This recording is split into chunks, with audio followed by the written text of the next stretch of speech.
Olá, seja bem-vindo a mais um episódio do Muito Além de um Projeto, o podcast da Sala de Arquitetos. Hoje nós vamos conversar sobre ciclo circadiano, sobre luz, sono, como a iluminação natural e artificial impactam a nossa rotina.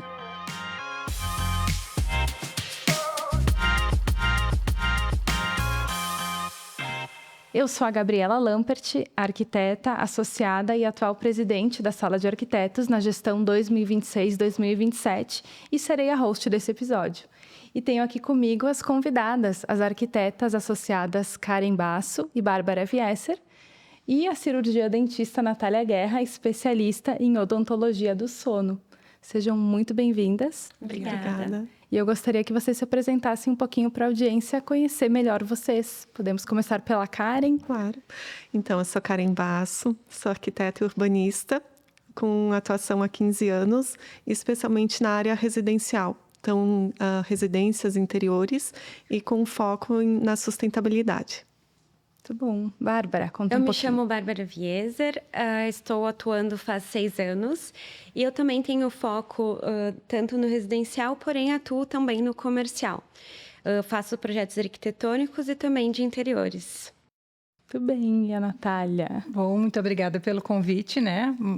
Eu sou a pessoa que não era arquiteta, né? Que está aqui de outra área para complementar o assunto, né? Porque luz e sono, eles estão completamente interligados. Então, eu sou dentista, cirurgia dentista, eu me formei em 1995, eu sou especialista em dentística restauradora e desde 2015 eu trabalho com sono, até um pouco antes, né? Então, hoje, o meu consultório é voltado totalmente para a odontologia do sono, que é o tratamento de distúrbios do sono, como ronco, apneia e bruxismo. Mas, quando a gente fala em sono, a gente tem que abranger um espectro muito grande, né, que vai desde a higiene do sono, da iluminação, né, dos hábitos que a gente tem durante o dia para poder dormir bem.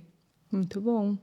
Bom, e a ideia da conversa de hoje é justamente poder falar sobre essas questões de rotina, né, poder entender como a arquitetura também pode auxiliar a gente ter uma iluminação que favoreça uma rotina mais saudável. Então, eu queria fazer uma pergunta já até direcionada para a Natália. O que é o ciclo circadiano, né? Como é que isso influencia na nossa rotina? Bom, então vamos lá. O ciclo circadiano não é nada mais do que o nosso relógio biológico, tá? Ele que controla as 24 horas do nosso dia. Então, o dia e a noite, certo? Ele está dentro do núcleo supraquiasmático, tá? No hipotálamo.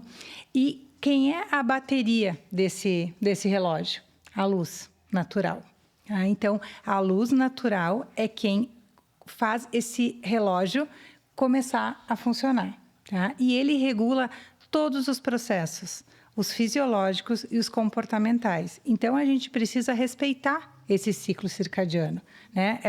Esse tempo que demora para passar as 24 horas e respeitar quando a gente tem luz e quando essa luz vai diminuindo.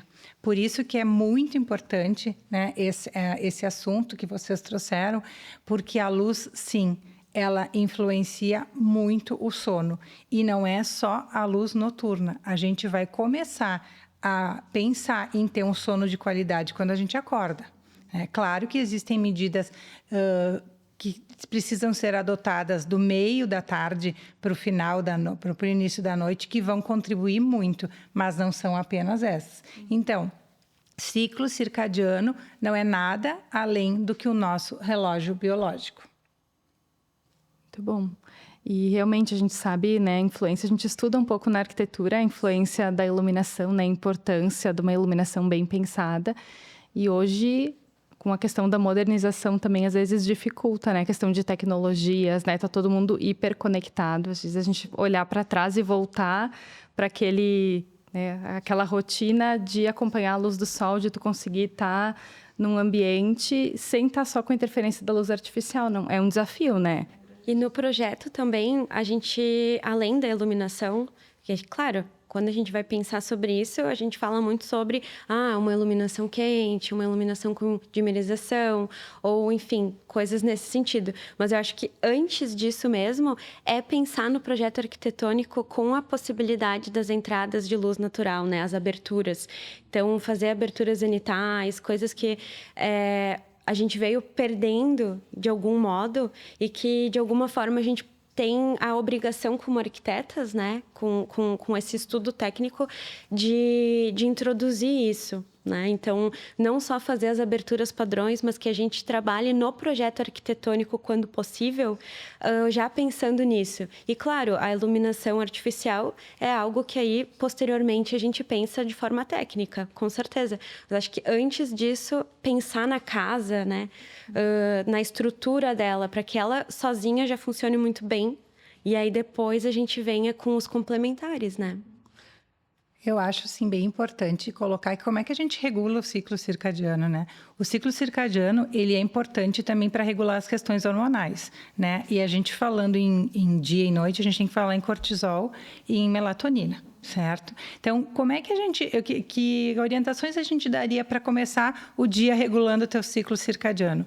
Então, acordar, abrir a janela, né? Receber aquela luz natural, de preferência tomar um café da manhã, o café da manhã num lugar onde tenha uma vista bonita, mas antes do que uma vista, uma iluminação natural, né? Então, como tu falaste, se tu tiveres um projeto que possa proporcionar essa entrada de luz natural, tu já vai começar o teu dia ajustando o teu relógio biológico. Isso é super importante. Por quê? Porque de manhã, para a gente acordar, a gente precisa de cortisol. Cortisol não é um hormônio que ninguém quer ter, não. A gente precisa dele para acordar. Então, ele começa a ser produzido quando começa a amanhecer. Mas para tu despertar, tu realmente tem que ter uma luz, né? E como é que a gente sabe que são 8 horas da manhã ou 8 horas da noite? Não é olhando o relógio da parede. É a luz que entra pela retina.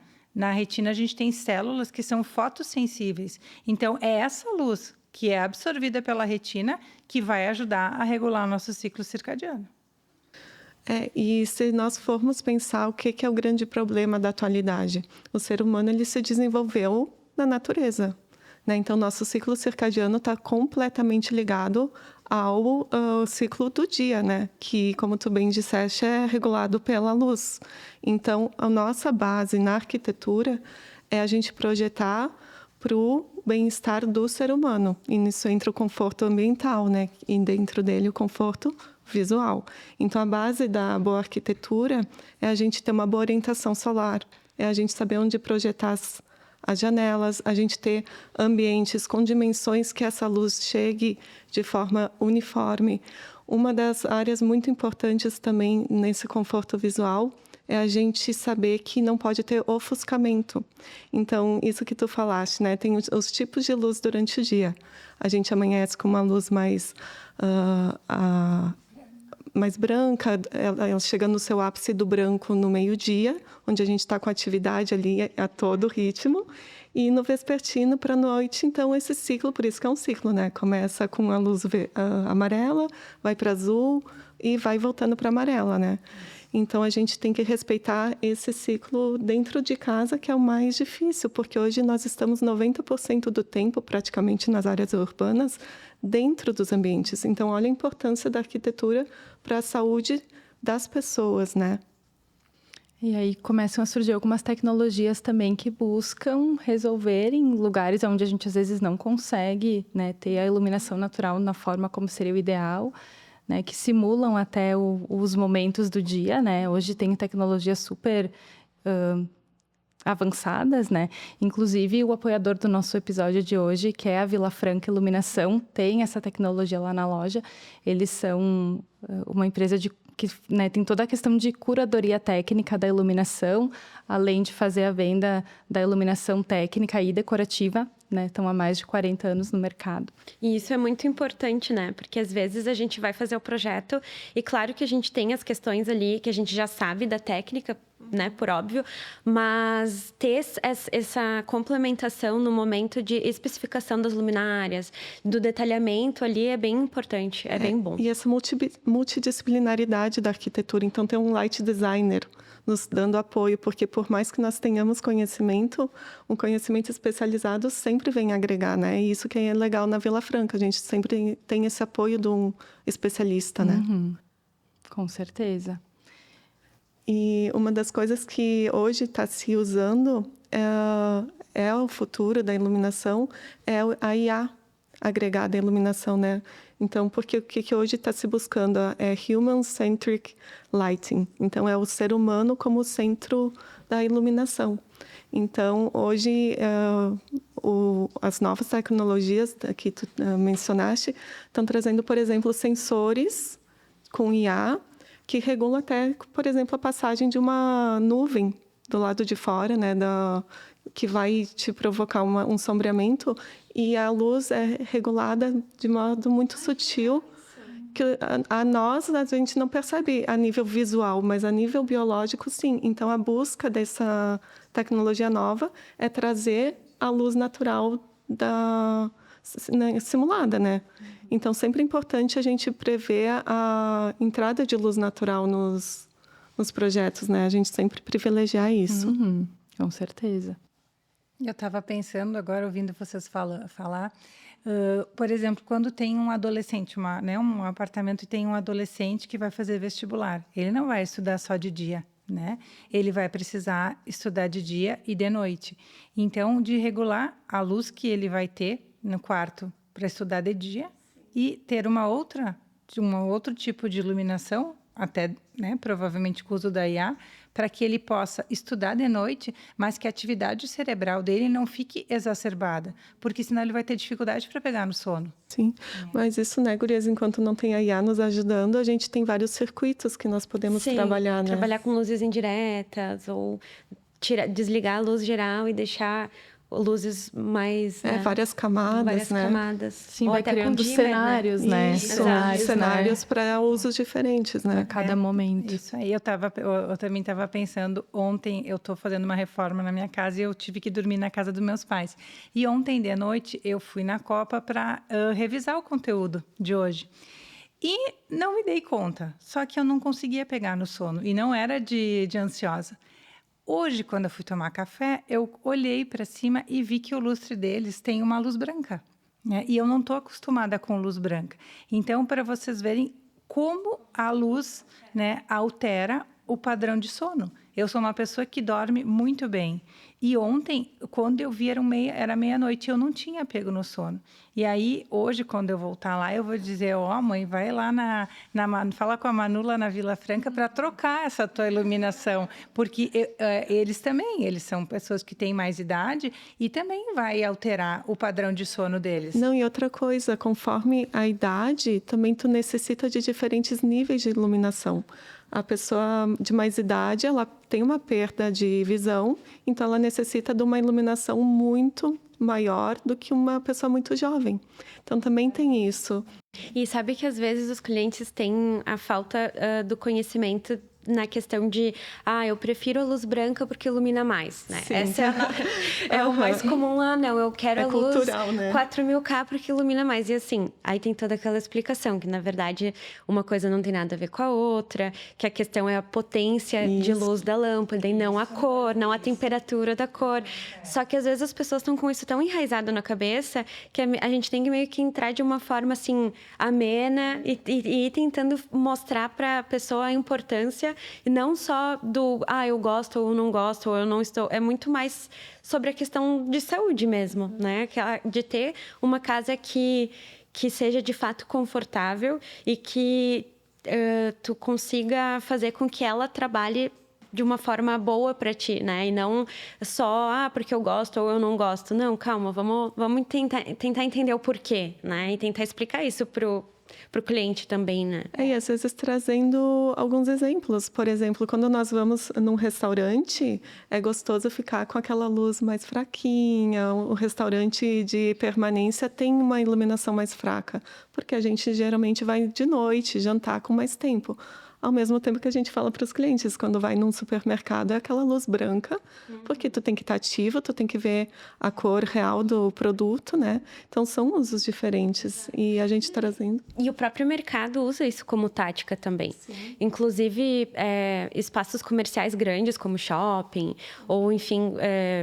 pavilhões, no modo geral, eles trabalham com menos abertura possível para que tu não consiga ver a parte externa, para que tu permaneça ali o máximo possível. Então, assim, claro que tudo tem os seus porquês e a gente não vai entrar nesse mérito, né? Mas quando a gente fala, em especial, da nossa saúde, do nosso conforto e do nosso lar, principalmente, a gente tem que estar muito atento para isso, né? Até porque a gente sabe que tudo isso mudou em função da vida que a gente tem hoje em dia. Né? O homem das cavernas não tinha esse problema, né? Porque quando não tinha luz ele ia dormir. Hoje em dia a gente tem luz para ficar acordado a noite inteira se a gente quiser. E esses hábitos da vida moderna, principalmente o celular, né? Por mais filtros que existam, o maior problema. É o maior problema, né? Esse é um hábito de higiene do sono que a gente tem que tentar fazer. É difícil. Eu sou uma pessoa que estudo sono, leio muito artigo e é difícil hoje em dia um artigo que a gente leia que não fale sobre isso, mas é muito difícil mudar esse hábito. Então, a gente deveria largar qualquer tela, né? Não estou falando TV, estou falando tela, no mínimo 1 hora antes de dormir. É difícil, gente. Né?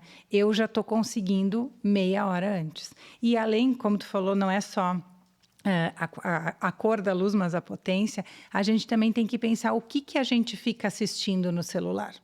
Porque não é só a luz, é o conteúdo. Né? A mesma coisa, tu quer ver uma série antes de dormir? Tudo bem, mas não vai assistir uma série de ação no dia da semana, se no dia seguinte tu tem que acordar cedo e tá bem. Deixa para assistir no fim de semana. Claro que a gente tem que manter, outro hábito de higiene do sono é manter a regularidade nos horários de dormir e acordar. Mas, claro, se tu mudar um pouquinho esse horário no fim de semana, não estou te falando em 2 horas, mas meia hora, 1 hora, tudo bem. Então, deixa para ver a tua série de ação no final de semana. Durante a semana, tenta fazer todas as atividades mais lúdicas. Isso serve também para quem tem criança, né? Trabalha o dia inteiro. Aí chega em casa, liga todas as luzes, brinca de pega-pega, né? Não, baixar a luz. Quando a gente começa a olhar que está começando a anoitecer, que a gente está vendo que o sol está se pondo quando tem sol, né? A gente tem que diminuir a nossa atividade cerebral. Tá? Então, a gente tem que ir diminuindo a quantidade de luzes para ajudar que essa atividade cerebral também consiga, né, diminuir. Por isso que é importante. Tinha uma professora, que é uma das maiores pesquisadoras de sono do mundo, que a gente tem o privilégio de ter ela em São Paulo, no Instituto do Sono, que é a doutora Mônica Anderson. Ela sempre dizia nas aulas que a gente deveria jantar todas as noites à luz de velas. Então, assim, a gente deveria jantar todas as noites à luz de velas. Por quê? Para poder diminuir a atividade cerebral. É claro que a gente não faz isso, mas vocês, arquitetas, podem, né, através de todas essas tecnologias, fazer com que isso se torne possível. E não só no ambiente do jantar, né, da cozinha, mas nos ambientes onde as crianças estão. Porque isso é muito importante para uma criança também. Ela precisa diminuir essa quantidade de luz. Eu fiquei pensando nas crianças pequenas que às vezes gostam de ter uma luz no quarto durante a noite toda, né, durante todo o período de sono. Quanto isso atrapalha?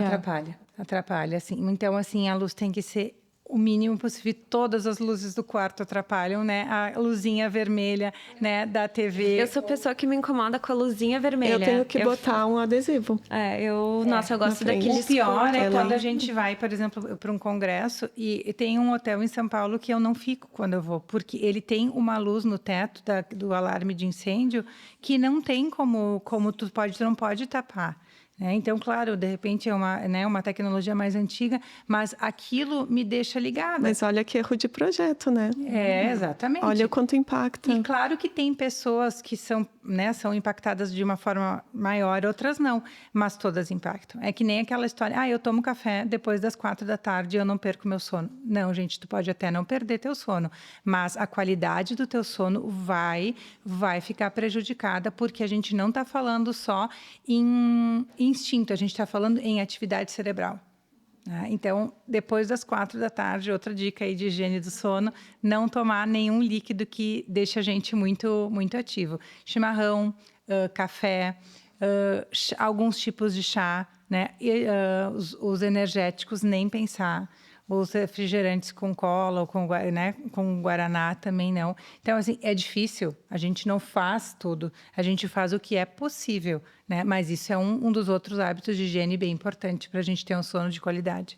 E falando desse ciclo, né, tu comentou sobre os horários do dia e que o ser humano naturalmente ele segue isso porque somos, né, fazemos partes da natureza.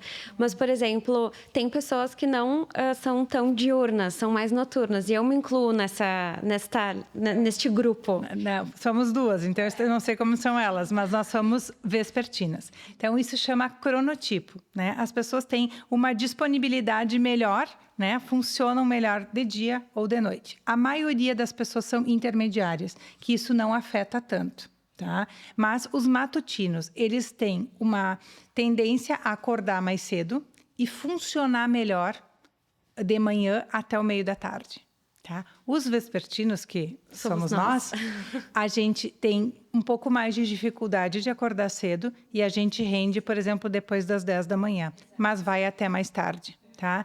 E isso cada vez mais deveria ser respeitado, né? Por nós profissionais liberais, mas também pelos profissionais, né, que são CLT. Os empregadores, eu sei que não é fácil, né? As pessoas hoje em dia elas querem que comece a produzir desde cedo, mas gente, às vezes não adianta estar lá trabalhando só por estar, né? Isso ainda é um preconceito que existe. A gente tem que estar lá produzindo. E eu vejo algumas atividades respeitando isso. Uma vez a gente não via, mas hoje eu vejo alguns ramos, né, conseguindo entender que isso existe e que o que ele quer é o funcionário produzindo, não o funcionário presente. Ele tem que estar lá produzindo, né, no horário que é melhor para ele. E nós que somos desse grupo, isso tem alguma questão, assim, que pode, digamos que não seja tão benéfico para nós, que de alguma forma, como arquitetas, a gente possa, digamos, melhorar isso? Não, isso não tem. Não é nenhuma luz, não é nenhuma medicação, não é nenhum hábito. Isso é fisiológico, biológico. Tu tem essa tendência e tá tudo bem. É só uma questão de se respeitar.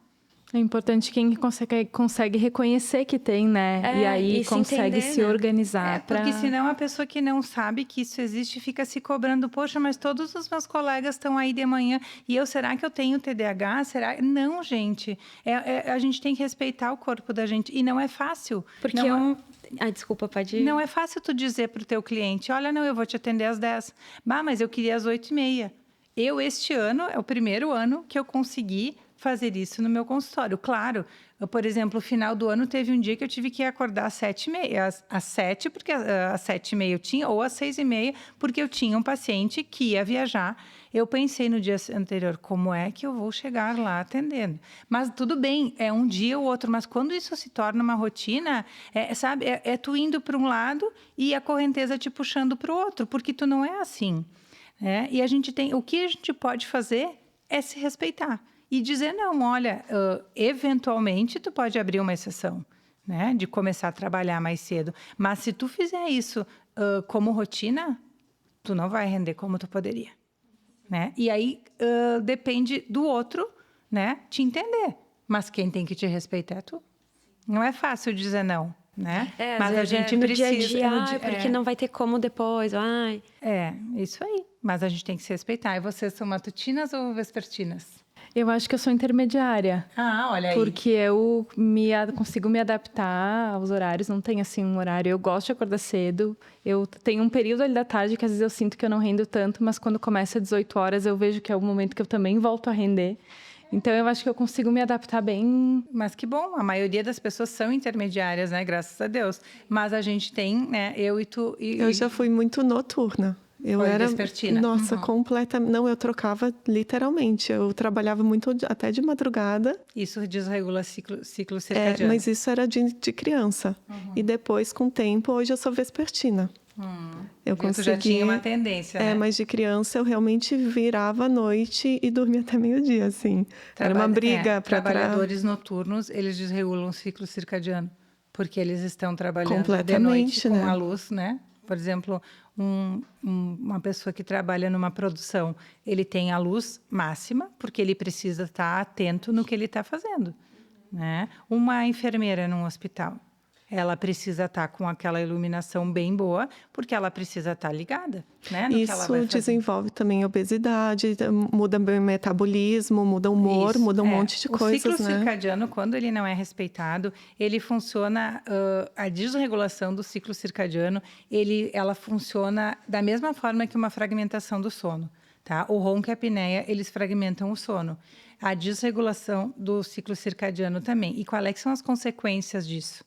Bom, a gente tem alteração física e cognitiva, tá? Então, a cognitiva é alteração de humor, tá? Quem fragmenta sono ou dorme de forma incorreta, acorda de mau humor, fica mais irritado durante o dia, tem dificuldade de se concentrar, a memória fica prejudicada, tá? Então, a gente tem um leque de efeitos cognitivos de quem fragmenta o sono ou quem está com o ciclo circadiano desregulado. E na saúde geral, toda a questão metabólica, né? Então, como eu falei, ciclo circadiano regula hormônio, né? Melatonina, cortisol, grelina e leptina. Grelina e leptina são hormônios da saciedade e da fome. Então, se tu tá dormindo de forma errada, tu pode engordar, porque esses dois hormônios estão desregulados, tá? Tu pode começar a ter resistência à insulina. A gente sabe que fragmentação do sono, associado à apneia, ele pode sozinho aumentar a frequência, pressão arterial. Então, um paciente que tem uma fragmentação do sono por apneia, ele pode ter pode se tornar hipertenso só por causa da apneia, tá? E tem algo que possa ser feito para essas pessoas que precisam trabalhar em horário inverso, né? Que vão ficar ali daqui a pouco anos na vida expostos, como o caso de uma enfermeira com uma luz branca, às vezes fora do seu horário. Existe alguma... Assim, existe alguma coisa muito prática. Existem os hábitos de higiene, né, do sono. Mas o que a gente vê é que um trabalhador de turno, ele normalmente não trabalha só num lugar, né? Então, ele tem um débito de sono, porque ele já dorme pouco e ele dorme de dia. Então, uma das questões bem importantes é que esse quarto ele seja bem escuro.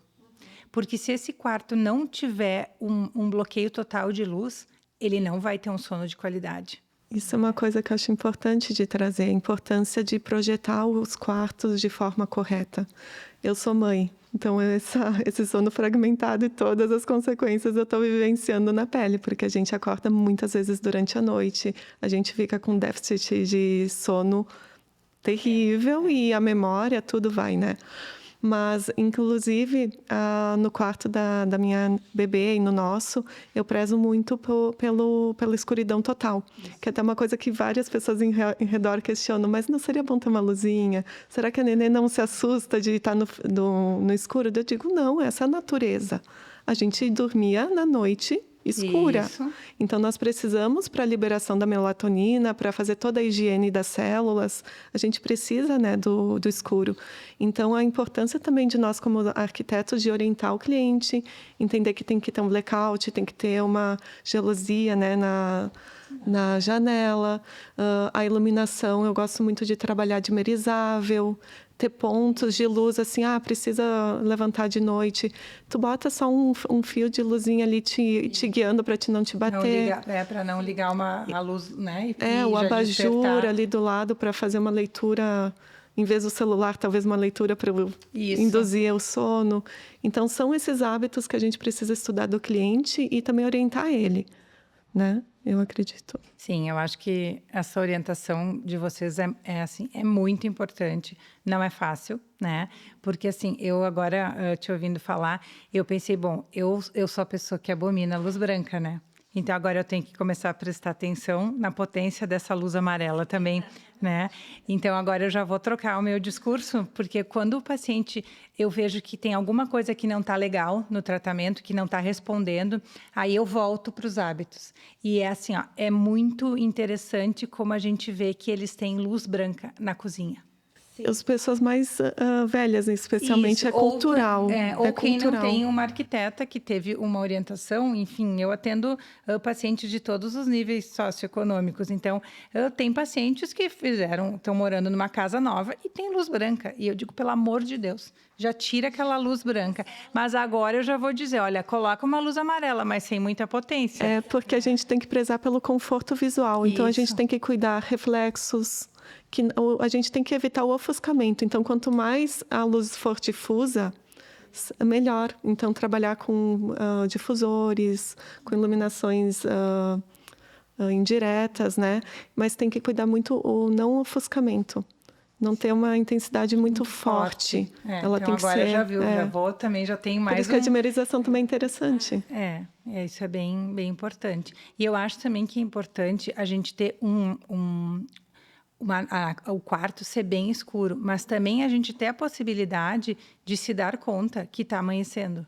Sim, eu ia comentar isso. Porque não adianta a gente ficar só no escuro, porque senão tu vai acordar já sem o cortisol vai estar super, né? Não vai estar como ele devia estar. Tu ainda vai estar com uma melatonina ali e tu vai ter como se fosse um rebote. Parece que vai demorar mais para a coisa funcionar.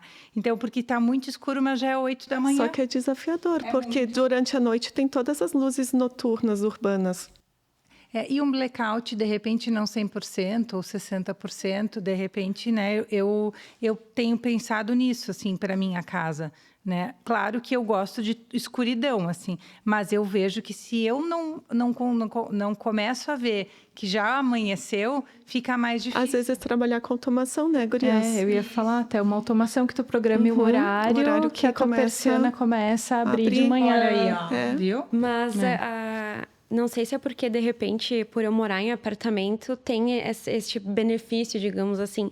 Mas eu deixo sempre um pouquinho da veneziana aberta. E como é noite, a luz não entra porque é noite. E aí eu tô num andar que não tem a questão de iluminação de poste de luz, não tem nada neste sentido.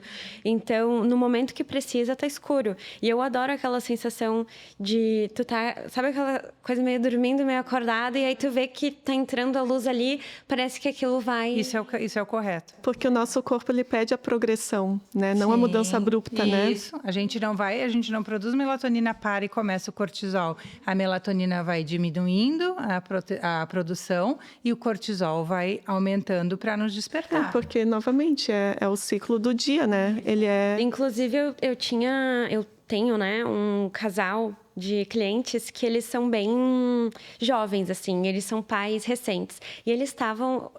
eu não sou mãe ainda, mas eu acredito que é normal, né? A gente fica querendo seguir todas as coisas possíveis de dicas e tá. E eles estavam num hiperfoco gigante, assim, de nenhuma luz, essa questão, sabe, a criança tem que acordar, a gente vai acordar a criança, mas tem que permanecer escuro, né? E aí teve essa conversa. Então, é legal, eu entendo, né, ter todo aquele cuidado, mas será que não seria interessante, de repente, até para a criança acordar de uma forma menos abrupta, que tivesse ali uma luzinha natural entrando? Porque ele tende a não acordar tão bem. Talvez, não, pelo contrário. Talvez não seja porque ele está num escuro total e do nada ele é acordado, assim. Pode. Né? Então, de repente, ter esses cuidados... Ele vai acordar melhor se ele tiver essa transição. Que é a nossa responsabilidade, né? Como arquitetas, tudo bem, os clientes têm o hábito e muitas vezes a gente tem que respeitar, mas também trazer essa informação do tipo, olha, a gente pode fazer, mas... tem essas questões aqui, o que vocês acham da gente tentar de um jeito e depois, se não der, a gente, né, volta. Sim, faz parte, né, da nossa responsabilidade enquanto arquitetas, levar a informação, orientação, né? E, gurias, que dica vocês deixariam para quem está nos ouvindo, para que tenha um bom sono ou para que consiga, né, de alguma forma, ter o ciclo circadiano mais respeitado. Uma dica para dar de higiene do sono. E essa dica que eu vou falar agora é a dica que eu dou no meu consultório, não é porque a gente está falando em luz. Mas a gente tem uma lista de hábitos de higiene do sono que, como eu falei, começa de manhã. A gente prepara o nosso sono de manhã, né? Não é no fim do dia. Se expondo à luz solar, à luz natural, fazendo exercícios físicos de preferência antes do anoitecer, né? Mantendo a regularidade do horário de dormir e acordar. Mas se eu tiver se o paciente tiver que escolher um hábito, que eu sei que vai ser o mais fácil, teria que ser o celular. Mas isso eu sei o quanto é difícil. Mas se tiver um hábito que ele diga, só posso escolher um, eu vou dizer o seguinte, que é o que eu digo. Olha para fora. Começou a anoitecer, baixa a tua luz. Chega em casa e baixa, fica com uma luz amarela, agora eu vou dizer amarela com pouca potência, não acende todas as lâmpadas da casa. Isso vai favorecer muito a qualidade do sono. Ele vai desacelerar, então a frequência cerebral dele vai diminuir e ele vai ter um sono de melhor qualidade. E ele vai ter um dia seguinte melhor. Porque como é que a gente sabe se a gente dormiu bem ou não? A gente sabe se a gente acorda bem, se a gente está pronto para fazer as tarefas que a gente tem para cumprir no dia seguinte. E uma dica que complementa, antes tu comentou, o ideal seria a gente jantar sempre à luz de velas, mas a gente sabe que, né, não vai acontecer. Uma coisa que pode chegar muito próximo a isso é a gente trabalhar com abajures, né? Isso. Então, por exemplo, se a gente puder, digamos assim, dar uma melhorada nisso, já fica muito bom. Trabalha com abajures que tenham que são a temperatura de cor amarela, com uma potência menor do que o habitual e que ela esteja próxima à mesa. Ou hoje em dia tem, né, aqueles abajures pequenininhos, assim, que geralmente tem em restaurante. Pode ser utilizado também. A gente pode trocar a vela por isso. É a vela atual, né, de hoje em dia. E complementando isso que tu disseste, da gente ir diminuindo, então é sempre importante a gente fazer um luminotécnico muito bem pensado, tanto no dia a dia do cliente, né, para seguir a funcionalidade dele, mas com diversas camadas, onde nós possamos, durante o dia, estar com a casa mais iluminada e durante a noite nós irmos desligando e tendo a iluminação só no local necessário para realmente fazendo essa introdução ao sono. Diferentes circuitos, né? Isso, muitos circuitos e circuitos funcionais, né? Além de estéticos. E isso é bem importante vocês falarem para os clientes de vocês. O sono é colocado já foi colocado como um dos 8 pilares para a gente ter uma vida de qualidade, junto com controle de glicose, controle de pressão arterial, regulação do estresse. Então, dormir bem é muito importante, né? E é uma dos 8 pilares para a gente ter uma vida de qualidade. Ai, gurias, adorei a nossa conversa. Acho que foi bem legal, trouxeram dicas muito boas. Acho que o pessoal vai gostar também de acompanhar e dicas que conseguem aplicar nas suas casas também, né? Então, agradeço muito a presença de vocês e agradeço a você também que estava nos ouvindo e nos acompanhando. Acompanhe os próximos episódios pelo @Sala de Arquitetos e também você encontra no Spotify e YouTube. Até a próxima!